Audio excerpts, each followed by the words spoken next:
Assalamualaikum warahmatullahi wabarakatuh, saudaraku dimanapun berada. Nih saudaraku dimanapun berada, yang namanya Aryo mau merusak HP-nya Pak Rois. Jadi saudaraku dimanapun berada, orang-orang yang kerasukan iblis atau dajjal ini tadi, contoh seperti Aryo itu bisa merusak kendaraan, merusak elektro bisa teman-teman, secara gaib. Nah, ini tadi HP-nya Pak Rois ini mau dirusaknya secara gaib. Tapi ini lagu lama kalau sama Pak Rois. Ini nanti bisa hancur sendiri HP mereka kalau dibalikan sama Pak Rois. Ini nanti dibalikan sama HP nggak kenapa-napa, bisa tiba-tiba nggak mau dicas teman-teman. Jadi orang-orang itu tuh bisa merusak elektro. Makanya saudaraku dimanapun berada, dari Sabang sampai Merauke bahkan dunia, jangan sampai kalian memiliki belas kasihan buat orang-orang yang di tanah Jawa ini. Contoh orang-orang warung itu, kalau kalian tahu orang-orang warung, orang-orang tempat bordir itu, kayak anak Semarang ini kan orang warung nih, ya kan? Nah itu udah jelas pasti memuja maksiat itu. Karena apa? Karena dia membuka warung atau jualan ini pasti cari warisan dulu. Begitu cari ya, sama dukunnya atau kiainya ini, raganya anak Semarang ini dimasukkan iblis seperti itu. Jadi akhirnya yang dijual itu bukan hanya makanan, raganya pun akhirnya dibuat maksiat sama iblis yang dimasukkan ke dalam raganya itu tadi. Makanya anak Semarang ini nanti bisa ditolong kalau sudah laki-laki dajjalnya atau dukun dan kiai ini habis di tanah Jawa, baru bisa kita cabut dajjalnya seperti itu. Makanya habiskan dulu orang-orang yang suka maksiat ini. Jangan punya belas kasihan. Kayak Pak Rois ini kan nggak ada belas kasihan lagi, serang terus sama Pak Rois, tirakati terus, zikiri terus, sholati terus seperti itu. Karena ini harus disetop ini perguruan-perguruan kayak gitu. Karena dajjal atau iblis ini untuk ilmu kebal, untuk ilmu pengasihan, untuk ilmu pelarisan, sama seperti susuk-susuk itu.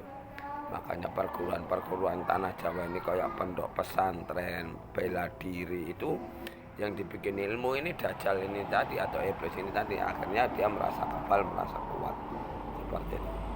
Cara membuat pakar diri, pakar ragapan dan jiwa kita maupun harta benda kita ini dari serangan-serangan golongan Aryo ini, Islam radikal, preman-preman tanah Jawa, dukun dan kiai dan anak buahnya itu seperti ini. Bismillahirrahmanirrahim. Ya Allah, aku berniat mandi suci, aku minta sama kau jaga dan lindungilah raga jiwaku ini dari kejahatan segala makhlukmu, dari bentuk apapun itu. Al-Fatihah, baru zikirnya apa? Bismillah, bismillah, bismillah, bismillah, bismillah, seperti itu selama puasa sampai benar-benar kuat. Setelah itu dilapisi lagi. Kayak mana caranya?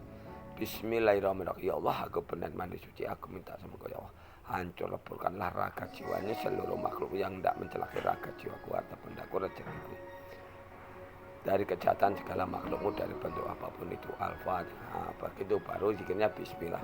Kenapa? Karena polisi, orang-orang yang dirasuki dajjal ini suka main baku pukul.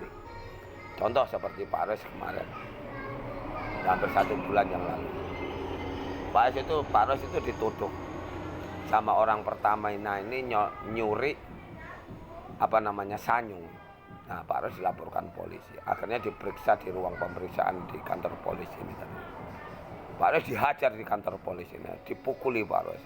Padahal Pak Rois nggak tahu apa-apa, ya kan? Akhirnya apa? Polisi ini hancur sendiri tangannya, nggak kunjung sembuh. Bahkan sampai sekarang tangannya digenggam nggak bisa, biar kapok orang-orang seperti itu. Karena seharusnya kan polisi atau negara ini kan melindungi masyarakat, bukan main baku pukul. Seharusnya seperti itu. Nyelidiki boleh, tapi jangan main baku pukul. Karena orang ini tadi udah dididik seperti itu dan raganya udah dia rasuki iblis atau dajjal ini tadi, akhirnya dia main baku pukul aja. Makanya kalau kita ciptakan gaib penghancur alam vital ini, enggak polisi, enggak tentara, enggak lurah, enggak camat, enggak apapun itu. Orang ini pasti suka main maksiat, pasti perginya ke tempat-tempat bordil itu. Makanya bunuh semua orang-orang seperti itu. Cara nyiptakan gaib dengan cara vital kayak mana? Bismillahirrahmanirrahim. Ya Allah, kebenaran mandi suci aku minta sama kau ya Allah. Hancur leburkanlah alat vital kaum laki-laki makhluk harus mempunyai dajjal. Kamu yang gauli tidak siapa namanya, nama perempuan itu. Tapi jangan tahu kalau kalian yang buat. Karena orang yang dirasuki dajjal atau iblis yang pura-pura jadi dukun dan kiai dan anak buah mereka itu, dia bisa mengobati ini harus tahu keberadaan kita. Seperti itu. Karena dia akan menyuruh dajjal atau iblisnya ini tadi untuk mengangkat kodam itu tadi. Karena Allah kita itu ibu bumi bapak angkoso. Kalau kita minta seperti itu dengan cara zikir bismillah itu jadinya kodam. Kodam sokma kita yang membuat seperti itu. Jadi kita bisa buat kodam untuk menghancurkan mereka. Mereka punya racun gaib, penangkal racun gaib. Contoh, kalian diserang, ya zikirnya bismillah aja. Bismillahirrahmanirrahim. Ya Allah, sembuhkanlah penyakit yang ada di tubuhku ini. Kalau ini perbuatan manusia, kembalikan ya Allah ke raga manusia. Siapapun itu, dimanapun mereka berada. Tapi untuk sendiri, ini nggak boleh kalian nolong orang. Kalau kalian diserang, wiridnya seperti itu, zikirnya bismillah, Allah pengasih. Kalau kalian nolong orang, contoh Pak Res masang kodam ini, kalian angkat kodam itu dengan cara zikir bismillah, kalian akan dikeroyok kodam atau dikeroyok roh.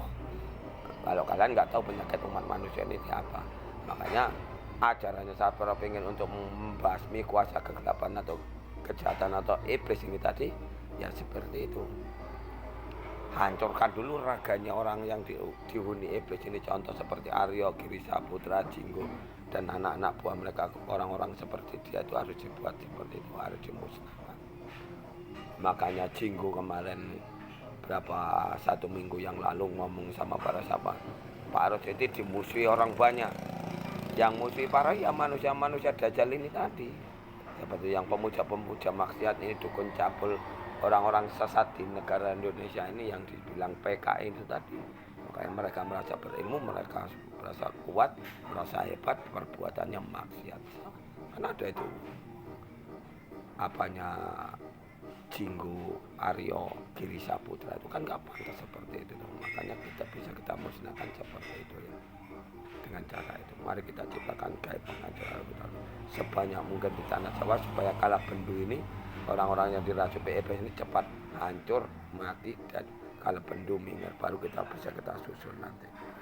Tentang kitab yang dia bawa sama Satrio Piningit Imam Mahdi Muhammad Rasul nanti dibuat nanti malamnya. Habis Pak Res sholat tahajud baru Pak Res buatkan nanti malam. Kita amanah apa aja yang dibawa sama Pak Res. Kitab awal akhir yang seperti apa nanti dikasih tahu untuk Nusantara, bahkan Nusantara ini nanti akan jadi untuk dunia. Karena pajajaran baru ini akan didirikan untuk dunia, untuk seluruh dunia. Makanya nantilah dijelasin.